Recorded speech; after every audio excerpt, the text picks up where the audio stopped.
Maniacs.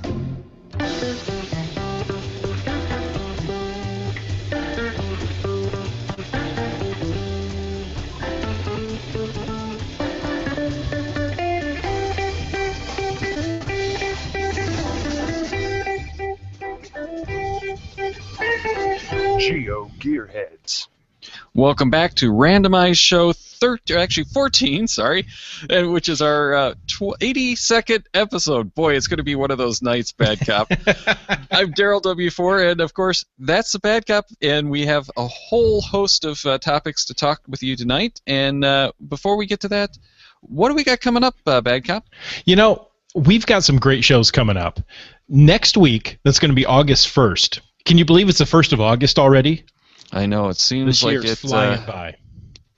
It's just so quick this time. So next week, August 1st, we're going to be talking with Munzie about what's new. And you know what? There's a lot new going on at Munzie. Those guys have been busy. They have indeed. And then 2 weeks after that, we're going to be talking with the creators of Wallaby. So that's in 3 weeks on August 15th, and Wallaby has taken at least Daryl and I by storm. I don't know about the rest of the world. It seems to be a pretty popular app, but nonetheless, it is a geolocation game, and we'll cover it here. Yeah, it is, and we've got a lot of our audience members in on that game as well. Mm-hmm. Yeah, it's been a lot of fun. Now you and I are caught up as in Wallaby, as all the items that are currently out. So it is fun to help those coming along behind us, I should say, and giving them the chance to catch up and get all these new, well, the older, I guess. What do I want to say? The older items? Yeah, I think probably older cards would be a good way to say that. And that's one of the problems that I'm having, too. And we're still in the game before they renamed it, I guess, but they've kind of announced they're renaming them to cards. So it's not going to be items anymore. You're getting cards, really? Kind of like collector baseball cards. So it's one of those deals where I'm having a lot of problems adjusting because it's only been, 3-4 weeks, maybe. Yeah. Actually, probably it's closer to a month at this point that we've been in on the game, and we've already become so accustomed to it, and they're talking about the stuff that's going to change in a week or so when version 1.2 of the software comes out, and just one of the, just such a nuisance because it's like, I've gotten used to this, I'm getting good at this, and now you're going to change it again. But as Steven Infinitum reminds us, it is only for iOS. Unfortunately, there is no game, no app out for anything else. So unfortunately, that one's going to be an iOS-only show. But I think it's going to be pretty interesting for a lot of the other people because we're not going to talk about just Wallaby in there. We're going to talk about a lot of the stuff behind the game because we've got Ben, who's the CEO of the company, and we're going to talk about some of the stuff of where it came from, why it is what it is. So a great show, I'm sure, for everyone to listen to, not just for the people who are interested in Wallaby, and even if you don't have iOS, I'm sure we'll get a lot of insight on why it is that iOS games and apps will come before Android sometimes, and sometimes the other way around, but why you have so many of these app developers doing just one platform to start with, because that's going to be a big question, I'm sure, that he'll be able to give us an answer to. Yeah. And, a lot of it comes down to money. Now, I can't answer for Wallaby, but for other apps, it's money. It's not having the ability to go hire another developer to port that over and make sure all those little or tweaks, 2 or 3, yeah. I know the Groundspeak team. They have 4 to 5 people per platform for their mobile apps, so it's quite a team. Yeah, I'll chalk it up to resources is probably the number one thing I've heard of, which includes getting more developers. But it's not easy to do that. So, we'll get a little bit more info from Ben when he's on and get a better feel for just the kind of stuff that they have to go through for the new iOS 7 release. I'm sure that's going to cause them some grief in their app. But we've got the Munzie guys. They of course have apps on multiple platforms, so you can always do the multiple platforms there. But they started with iOS. Hopefully we'll get a little bit of insight from them as well, because that's been a question that's popped up recently. Is what is the deal with all these apps that aren't going cross-platform, and the apps that do grow cross-platform aren't always at parity. And you mentioned the geocaching official apps, and the Android version is nowhere near as polished as the new iOS version is, but has some stuff that I wish the iOS version had. So yeah, you have it's features, all kinds of stuff. You have polish. You got to get somewhere in between, and maybe that's where the Windows Phone app sits, somewhere in between the polish and the features. Oh, well, I haven't actually played with it, but from what I understand, the Windows Phone app is pretty lacking on everything. It's pretty basic. I have played with it. It's been a while, but yeah, I looked at that and go, really? That's an official geocaching app? It doesn't look like it. Now, if we have a listener out there who has a Windows Phone that they've decided to pass up, that they just don't want to use, I would love to get my hands on one just for the testing stuff. So. No, there you go. Yeah, you know what? I'd love to do that. If we have a listener out there with a Windows Phone and the official geocaching app, send us some screenshots. Let us know what it looks like. Yeah, I would love to get your feedback. Either call it in, maybe do even a little video that we can play back, whatever you want to do to give us some ideas of what it's like, because that is one of those platforms that most people just aren't very familiar with, and it really does have a lot of promise. It does. I think the Windows Phone is going to carry a little longer than Windows RT is. Yeah, so, Windows RT I think was a big mistake. But any kind of stuff you want to send like that, any kind of questions or comments that you like our guests on the next couple of shows that we mentioned to cover, just call those into our voicemail line at 206-350-3647, and that way we can play them back in your voice, get your inflection. When we read them out, it doesn't quite work as well, but you can always record them and email them. And that email address is geogearheads@cachemaniacs.com. Or if you really are kind of shy or just don't want to take the time to do it, you can still send us that message in text, and that's just geogearheads@cachemaniacs.com. If you're recording your voice, you can do that while you're driving. You can record that, call into our voicemail line while you're driving, while you're stuck in traffic. There I was you go. just going to say, I think we better qualify that. Yeah. Okay. don't go calling us, because I will say that we've talked about it enough on the show that with the distracted driving, and I will say that I think it's a lot harder leaving a voicemail message while I'm driving than it is to just talk with someone on the phone. And I actually have to admit I just hang up on answering voicemail services while I'm driving, because it's like I get too self-conscious, I think. Oh. No, I just go ahead. I just blurt it all out. All right. I ramble on. Well, let's ramble on about the new Nexus 7, and this is one of the things that they actually announced just yesterday at Google at a special breakfast event. And the new Nexus 7 is really just a basic upgrade to the Nexus 7 tablet. They're calling it right now just the new Nexus 7. It is a little bit more expensive, and I will say it is a nice upgrade. I have the Nexus 7. I'm not going to upgrade. I don't think it's worth the upgrade to me.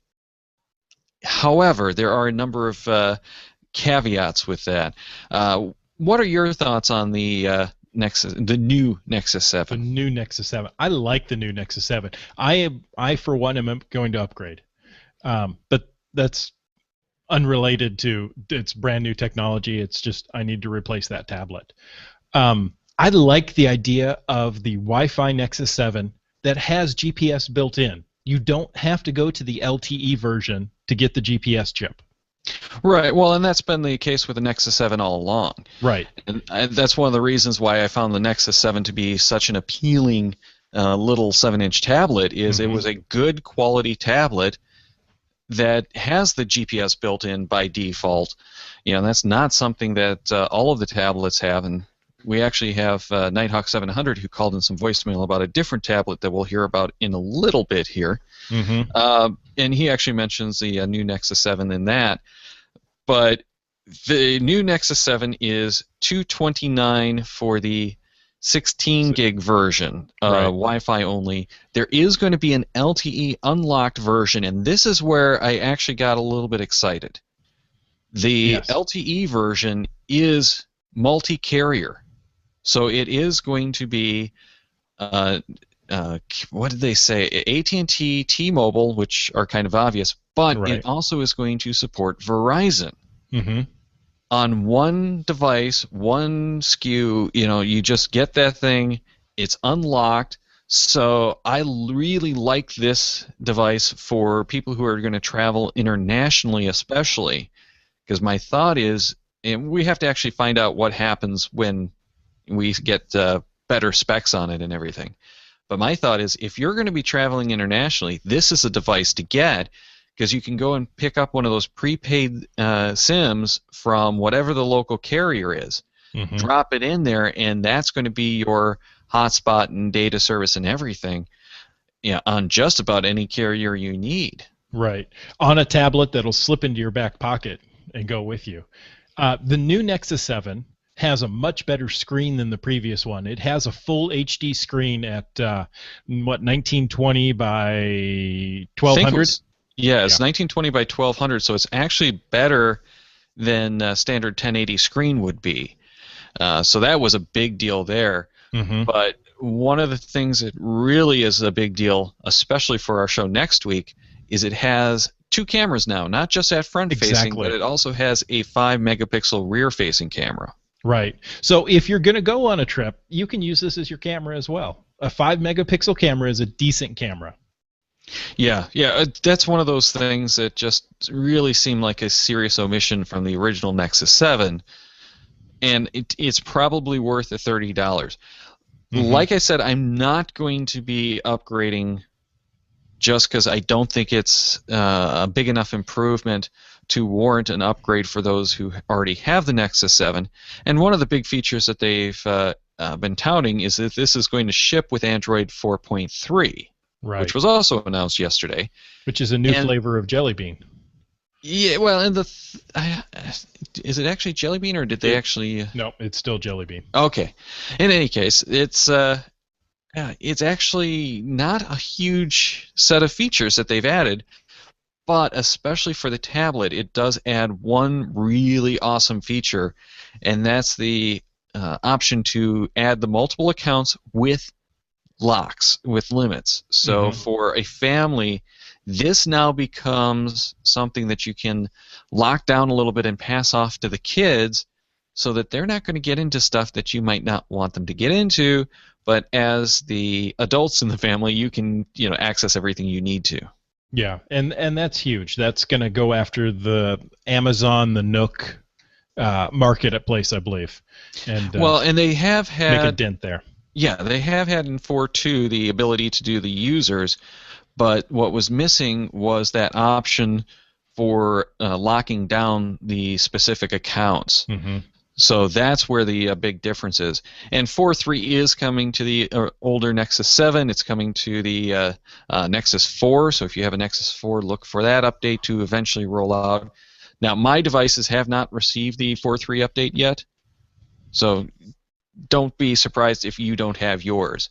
Right. But it's also coming to the Google Galaxy Nexus, I think they said it was. Yeah. If you want to, you can go get 4.3 right now in its raw download format. It takes a little effort to put it on the Nexus devices, but you can do it.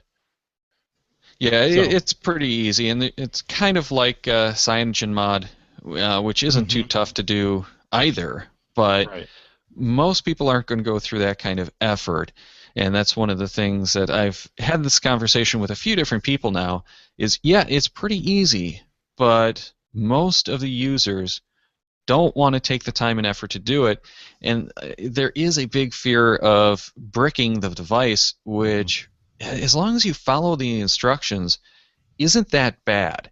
Right. If you're one of the people who are pretty much just going and dropping your device out there, as dropping your software on there as the 1,000th person to do it, it's not a big deal. To be honest, CyanogenMod is great from everything I've heard. I really want to get CyanogenMod on my Acer A100 tablet, because that thing is just totally unusable at this point. And I think the only way I'm going to get that thing back into a usable state is to do CyanogenMod, so that I get rid of all of the bloatware that was put on that tablet initially, get a nice clean system, and get so that's one of those things that I haven't done it because I just don't have the time to do it, and it's not high enough priority. If I can go and hit that little update button in the settings, that I do the minute it's out, because I want to go and test it and everything. If I have to go and go through all the stuff of downloading it and installing it, and I just don't have the time that I'm going to waste on that. I need more time to go out caching, not to play Wallaby and to play Ingress. I don't want to spend the time hacking my device. Well, the Nexus 7 is a fabulous Ingress device, I'll tell you that much. Now, I did go download the 4.3 image for my current Nexus 7, but I haven't taken the hour to push it on there. I have to manage multiple devices, multiple Nexus 7s at work. So I'll just wait till the update and just go push a button on the devices and let them update that way. Yeah, but of course you have to get it on and test it on one unit to make sure that everything's happy for all those other devices. I trust it enough. I'm just going to let it go. Now, you were talking about those multiple devices, and one of the other things that they announced at the breakfast event was a Chromecast, which is an interesting little $35 device that allows streaming from Android, iOS, Chrome on Mac, Windows, and right now it only says that it supports the Chromebook Pixel. So that's a little bit of a question as to what's going to happen. I read Chrome OS, meaning all of Chrome OS. Now, it only will mirror... Okay, let's back up here. Chromecast is a little, for lack of a better term, HDMI dongle that plugs into your TV. That connects wirelessly to your any device. It can work with iOS, so it'll work with an iPod, it'll work with an iPad, an iPhone, it'll work with your Android devices, your phones, your tablets. It'll work with your computers, Windows, Mac, and maybe Chrome OS. We'll see about those, the Chromebooks. And it wirelessly streams whatever is in your browser, whatever is in your Chrome browser, to the screen. So it doesn't do true desktop sharing. But, if you're doing a geocaching workshop, you're going to be in a browser. Here, let me show you what the site looks like. Opening that up in Chrome, broadcast that to a TV. If you're in a library and they have a TV or projector with HDMI, you plug this little bugger in and off you go. Yeah, and where I was thinking of this as being a real appealing device is actually if you're traveling, because it is such a small, it's like 2 inches long and about the height of a standard HDMI connector, a little bit bigger. So a big USB drive. Yeah, essentially. And I'm thinking this is something that you can easily throw in your pack and take with you when you travel, throw it on the TV at the hotel room. So what happens if you bring a phone that supports it and a keyboard, and now you basically have your phone that you plug in on the bed, next to the bed, you sit there with a keyboard and you use the big, beautiful, 40-inch TV or whatever they've got in that hotel room as the monitor while you go and log your caches, look at what you're going to do for the next day. And it might be a way to get one step further away from having to carry that laptop with you everywhere you go. And I just read this week that all laptop and PC sales have taken a huge hit, 11% over the previous quarter. So people are moving away from the PC, the large box model, and going towards tablets and phones to do all their work.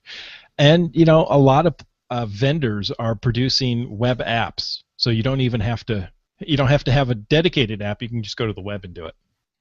Yeah, and we just saw yesterday, I think it was, the announcement that Flipboard, which has been an iOS and then an Android app, they actually just came out with their HTML5 player that's available for anyone, anytime, anywhere, desktop, whatever. So we are definitely seeing more of that, and it is going to become, I'm sure, much more popular now that HTML5 is getting more settled and more well supported, because that's been the big thing. Yeah, HTML5 is starting to pick up traction. However, it doesn't have the performance of a local app. That's going to change over time as the browsers get more efficient on how to deal with HTML5. Right. And there's a lot of stuff that just isn't going to work well, but most things are going to work pretty well. And we did that show with intercaching, and that's just a web app, and did an amazing thing. Yeah, with what you can do in a web browser. Now, again, Stephen Infinitum is also saying that you will need to make sure that you have everything. It is wireless between the Android or iOS or whatever device you're connecting to the device, to the Chromecast. But it does need to have an HDMI port on the television, and the device itself is USB powered. So you have to have either a power supply or a USB port on the TV that provides the power to run it. And I have heard some grumblings that not all HDMI capable TVs are going to work right. You have to have some mode enabled, but it's not as I think it was one of the now I can't remember who it was. A Roku, I think it was, has a thumb drive type device that has no cables, no nothing. It uses everything coming from the TV itself, and that's only compatible with certain models. Okay. So it's not that restrictive, but it is a little bit more restrictive. I'm not going to be able to take it and plug it into my old 32-inch flat panel that I have in the back room, because that thing is 10 years old and doesn't support, the latest HDMI standards. Right, exactly. And, so you're going to have to see what your TV supports. But in the future, I think this is going to be a good way to go. We'll have to see. Yeah, at $35, it's very appealing. Well, they announced yesterday. Or I'm sorry, was it this morning? It was yesterday. It was yesterday. They announced yesterday that with this $35 purchase, you're going to get 3 months of Netflix for free. That's and they announced today that that's expired. Gone. So that was $24 worth of value added on. So it ended up that your Chromecast only cost you $11. Which is why they sold so many of them in the first 24 hours that they were available, or whatever it was. It was a limited time, and, well, it was very limited time. Yeah, they ran out of that within the first 24 hours. Yeah. So that was pretty impressive. I thought it was. Now, we did mention that Nighthawk 700 had called in his review of a unit that I actually asked him to do this because I was really intrigued when I heard about this Hisense 07. And there's actually two models, which I didn't really know. And we'll actually just find out what he has to say about it, and then we'll get back to talking about that tab a little bit more.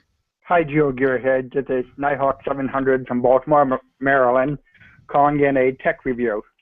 Recently on Android Central, people were discussing the new Android tablet coming out. It's called the Hisense 07 Pro. There's also an LT version. The Pro is $149. The LT is $99. The key difference for Gearheads is that the Pro includes a GPS in it. It also has NCF and Bluetooth and, of course, Wi-Fi. As the name implies, it has a 7-inch diagonal screen. I've been thinking of getting the Nexus 7 tablet, but the price point always seems just a bit too high. After I read about the Zero Pro, I decided to give it a shot. These are only available at Walmart. However, at least when they first came out, the employees did not know much about them, or even if they had them. Usually, the employee I spoke to had to call in the back to even find out if they had it in stock, and they did. Once I got it home, it loaded right up and had no problem connecting to my Wi-Fi. I've never owned a tablet before, so I went about playing with the various settings. Everything seemed to be crisp and worked well. On the Android Central forums, people who owned a Nexus 7 compared them with the Zero Pro and commented that it was just as good or even better than their Nexus. The Zero provides a few things that the Nexus doesn't. For example, it holds up to a 32 gigabyte micro SD card. It also had the mini HDMI slot. That's all well and good, but the key question that I'm sure GeoGearHeads want to know is, how is it for geocaching? I took it out a few times to find caches with.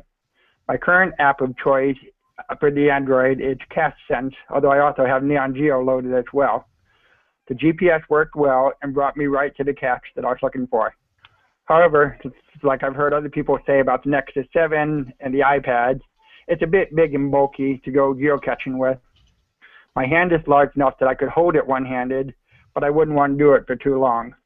It's still very good for logging the caches, so I'd probably, for the most part, stick with CacheSense on my Samsung S3 on my phone, or on my Garmin Oregon 450 for day-to-day catching. But if I plan a catch run or something similar, I might use the 07 for logging as we go. Because it's Wi-Fi only, you need to remember to load in the data before you go. You can also load maps into the different applications as well to use it out in the field. One possible workaround if you need to load data in the field, and I haven't tried this myself, is you can put data onto a micro SD card via other means and then import it into your app of choice on the Zero Pro. Also, in strong direct sunlight, it can be a little hard to read the screen, but I was still able to make out enough to read the cache list and follow the arrows to the prize. While I haven't dropped the Zero out in the field, what I'm not catching is mostly being used by my 4-year-old daughter, and that includes some drops on the floor and a lot of smearing the screen with jelly and other sticky things. A little eyeglass cleaner and the screen was as good as new. It does smear easy, but it cleans very easy as well. And none of the drops resulted in any problems. Of course, now there's already word of the next generation of Nexus 7 tablets coming out in about a week. Google just had a conference call for conference this morning where it announced the prices start at $230, but unless you need whatever new bells and whistles are on the new Nexus 7, the Hisense 7 Zero Pro, with the addition of things like the micro SD card and having a GPS in it, it's still a really good bargain at $150. So I wanted to throw that out for your listeners. Thanks. Bye. Well, and thank you very much. That does help. I was really kind of curious because that is. I was originally thinking the $99 version had the GPS, and that's good to know that it does cost you an extra $50 to get the GPS in there. But at that kind of price, even at $150, that's really appealing.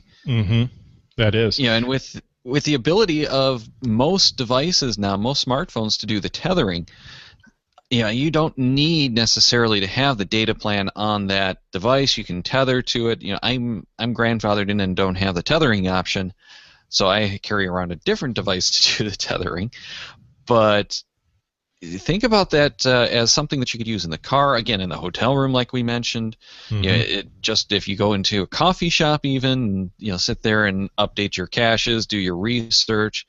It is nice to have those bigger devices, and I've tried caching with them in the field, including the Nexus 7 and my A100. It's possible, but it's not really comfortable because those 7-inch tablets get a little bit too large and very heavy if you're staring at them for long periods of time. They can, but they provide a nice table in which to sign the log on. This is also true. Now, this 07 Pro matches up very nicely with the previous Google's Nexus 7. So it's using the same chipset, the NVIDIA Tegra 3. It's got about the same screen resolution. However, it does have a rear-facing camera at 5 megapixels. It only has Bluetooth 3, not 4, so that may come into play. However, it does have a mini HDMI out. Yeah, basically So the you can plug that Hisense- directly into a TV. Yeah, the Hisense Ceros 4 or 7 Pro kind of fits right between the original Nexus 7 and the new Nexus 7. Mm-hmm. So then I would say at $150, there are some reasons that I would want the Cero 7 Pro over the new Nexus 7, Mm-hmm. but I'm leaning toward the Nexus 7 because that has newer, better stuff all the way around. Right. Yeah, it's one of those things that there are some nice options on that Cero 7 that the Nexus 7 doesn't have, and vice versa. And I've never tested the Nexus 7 with jelly, so I'm going to have to go that the Cero Pro is handling the jelly a little better. You know, that's one of those tests that I don't really want to do. Now, I have been out in the woods with my iPad when I first got it, and I have gotten tree sap on it. But, you know, just on the glass screen, and, you know, with a little work, you can wipe that off. So I assume jelly and tree sap have the same, you know, viscosity when you're going to wipe them off the screen. Yeah, and I will say that the full-size iPads are doable in the field. They're just they're not very nice, and the 7-inch makes a huge difference going down to the 7-inch tablet. Mm-hmm. Yeah, it's a world of hurt trying to cache with the 10-inch tablet. Yeah. That said, I love having the 10-inch tablet in the car.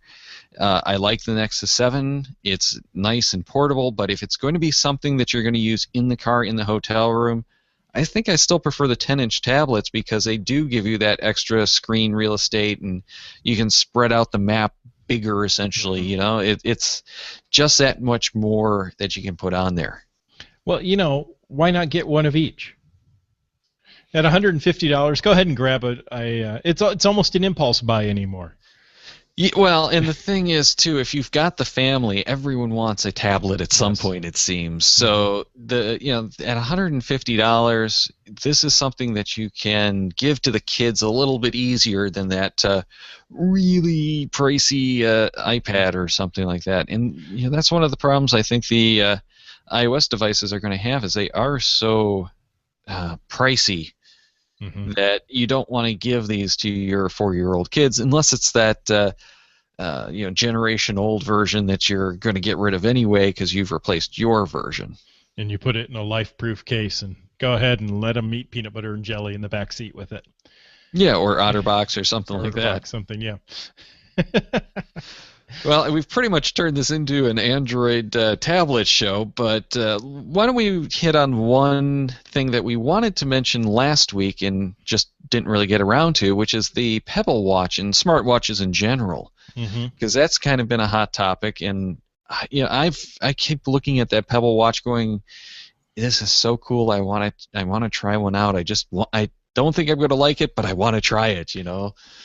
And that's also $150. So that Cero 7, it looks pretty cheap when you consider that this silly little watch that's black and white only costs the same amount. Exactly. And, you know, you could probably work up some band to mount that Cero 7 to your arm, but it's not going to be...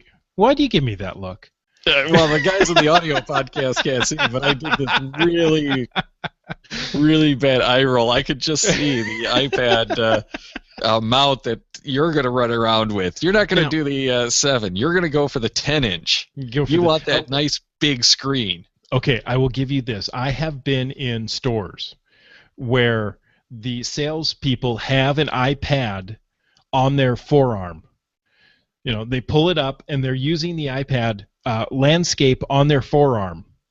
You know, it's in some sort of case, and I look at that and I go, how do you do that? Doesn't that get heavy? No, it's not too bad. You get used to it after a week or so. So there are things like that already for the iPad, and you know that's twice the weight of this Cero or Nexus 7. Yeah, well, we're getting into a total rat hole here, but one of the big areas that the iPad had been adopted was in the survey industry. You know, the guys who are running around getting the opinions. And that's why you saw a lot of those kind of things coming out, is because the survey guys were buying them by the hundred so that each of their employees had one. They could run around the mall, they could run around the showroom, they could run around the show floor, wherever it was, with those iPads and do a whole lot with it. But the iPads also became a really popular thing with all kinds of event hosts. So, yeah, those were really popular for a long time, and now a lot of those situations, you're seeing those iPad minis just everywhere. You know, my doctor's office switched to iPad minis from iPads because it's just so much easier to deal with these, you know, little itty-bitty 7-inch devices when you take them against the 10s. Anyway, so back to the Pebble Watch. The Pebble Watch that's designed to go on the wrist. Yes, it's designed, it's small, but it doesn't give you a whole lot of information. And the way that these smartwatches work right now is, in general, you have to have support for the watch in whatever app you have. It's not as if it's just going to magically work. The app has to get the API from whatever watch it is that you want. And this is one of the reasons why the Pebble Watch, I think, is going to be the predominant and possibly the only one for a while. Is they're the ones who got the API out, they're the ones who have the most interest, and therefore they're the only ones that are going to get the developers to do much for the next few months at the best case scenario, but probably a lot more worse than that. Yeah, I don't know if the smartwatch is going to take off. Now, you know, you're going to listen to the show in a few years and go, what an idiot. But, you know, it's a second screen is essentially what it is for your phone. A second screen gives you a quick look at, you know, text messages, at caller ID, at some information. Now, there's nothing on there right now. It's the Android apps that I've seen push notifications to it. So anything that can pop up in a notification in Android can go to the Pebble Watch. Yeah, and it is iOS or Android, but the support for the two is not on par. Right. There are some differences because of the way Android works versus the way iOS works. So, you know, it would be really nice to see some geocaching app, you know, at least show an arrow on the watch, maybe an arrow in distance. You don't have to have a lot of computing power in the watch. It's just going to be a display unit. Well, here's the problem is I don't think you want an arrow on that watch. It's on your wrist. Yeah? Think about a device on your wrist with an arrow. What's the problem when you start, you know, waving around your hands? It won't move, will it? No. There's no compute power in it. Good point. Yeah, so you're going to have to figure out which way that arrow is actually supposed to be pointing. So I don't think that you're really going to want to do the arrow. You know, I don't know, maybe they could do some kind of basic mapping or radar kind of thing. I do like the radar type screen, so I think that might be the way to do it. Mm-hmm. But, boy, you know, there's so many problems with trying to deal with a system like that. You know, it's probably just going to be as simple as, you know, throw up the basic cache information so you know what you're looking at. Right. You know, distance to cache, you know, something like that. But, yeah, it's going to be tough. And I know that there has been some work by some third parties to do Ingress on the watch, and I've talked with a couple of people who have that. Basically, it sounds like all they're doing, and I haven't been able to find it, you know, I haven't really looked for it too hard, but my impression is, from what I've heard, it basically just alerts you to when a portal is near and gives you some basic information about it. So it's not like it's even all that useful for that situation. Right. And again, it's a notification idea. It'll let you know when the portal is in range, but you can't do much more than that. Yeah, but I do like the concept of using the watch for caching, because think about it just as a battery saving. You know, turn off the screen. Oh yeah. Let the watch handle the, you know, quick little cadence countdown stuff. You know, even if it doesn't have the arrow, just to tell you that, you know, you're still 400 feet from the cache.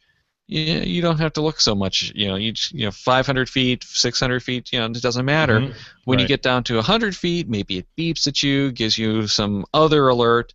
that would tell you that you have to change direction, 5 degrees to the left or something. That might be nice. Again, I'm in the same boat with you, Darryl. I really want to try one of these, but after tinkering with it for a couple of weeks, I don't know if I'd use it on a regular basis. Yeah, and it does have some nice features. A lot of people who I've talked with about the Pebble love it because their phone sits in the charger on the desk at the office. Okay. So this is a way for them to just look, I have a text message from so-and-so, I can just ignore this. All right, well, not ignore it, but it doesn't need my immediate attention. Doesn't need immediate, It's that, they always have that with them. If one of the guys has the server cabinets that he's always climbing into. Mm-hmm.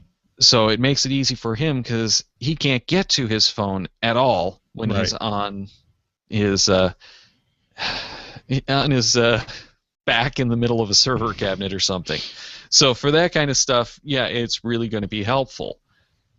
For most of us, I don't know that it's really going to be that valuable, but I do like the concept. I love the idea of having that second screen that isn't as critical to help take some of the load off the phone itself, and that will have some physical buttons that you can hit for even some of the basic stuff. We're here in the Midwest where it's cold in the winter, and having buttons is a lot easier than trying to get through the gloves. That's true. Even with the special gloves, which don't give you the warmth of a normal pair of gloves. No, or the dexterity of no gloves. So for that kind of stuff, when you're running around in the rain, these things are sealed better for weather than a typical phone would be. You don't have to worry as much about the humidity. There are so many reasons that this just is so appealing, but I'm just not sure this is the right answer. Right. Well, and it's the first generation of a new technology.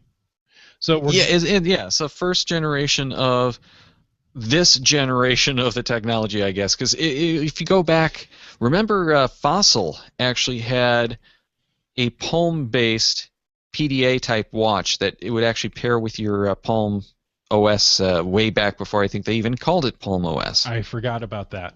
Mm-hmm. Yeah, so this is kind of one of those things that they've been working on for a long time. And what was Microsoft's version? Do you remember what that was called? Prism comes to mind, but I don't think that was it. No, I don't think that was it. Yes, they had one. It was very short-lived, the Microsoft smartwatch. Yeah, and they just shut down that network not too long ago as well. Mm-hmm. Yeah, and that one was a real problem because if you had that service or that watch, it pretty much becomes 100% useless when they shut down that. I want to say that was actually an FM-based network. It exactly was. It was FM-based. So it would use the FM signals to get time of day. So it knew when you change time zones and things like that. Basic information. Yeah, all of that kind of stuff cell phones do much better all the way around now, and why would you even want it at this point? So I'm not sure a permanent solution. It's kind of like Google Glass is targeting, and they're going at it from different perspectives. I think I like the watch idea better than the Glass, but when it comes down to it, I think the Glass is more compelling. Right. Well, we'll see. I mean, the Glass, I don't know. I can't tell you. I think Glass may win in the long run, but that doesn't mean it's I found it. It's the Microsoft Spot. Yes, there we go. Yeah, and it would give you really basic stuff, weather, and time, and boy. Weren't they pushing date book contacts? They might have been.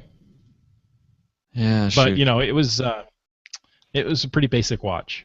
But it was, and it failed. So Casio came out with a couple of smart watches. Yeah, this is not like it's a new concept. This is a new take on an old concept. They just never really seem to go anywhere. I really root for these. I had one of those palm watches from Fossil and just was so disappointed in it. It didn't do anything I wanted it to do. It just was a nightmare. So that one I didn't even use.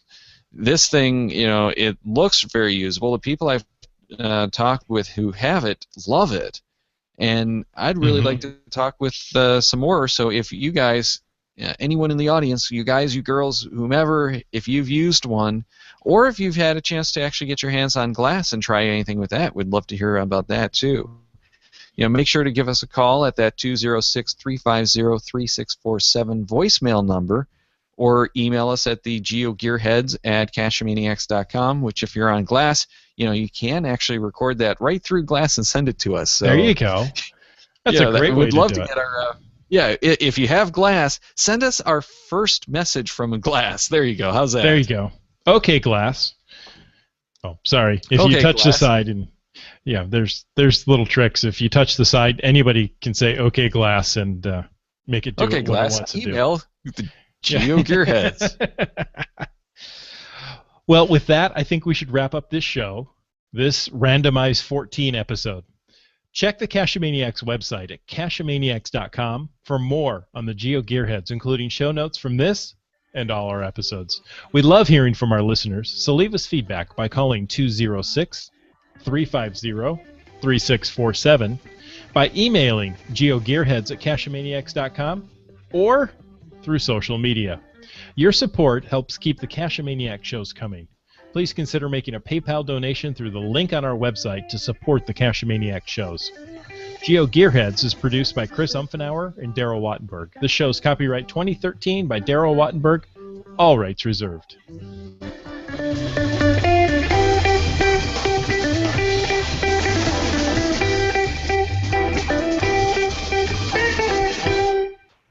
We're the Cachemaniacs!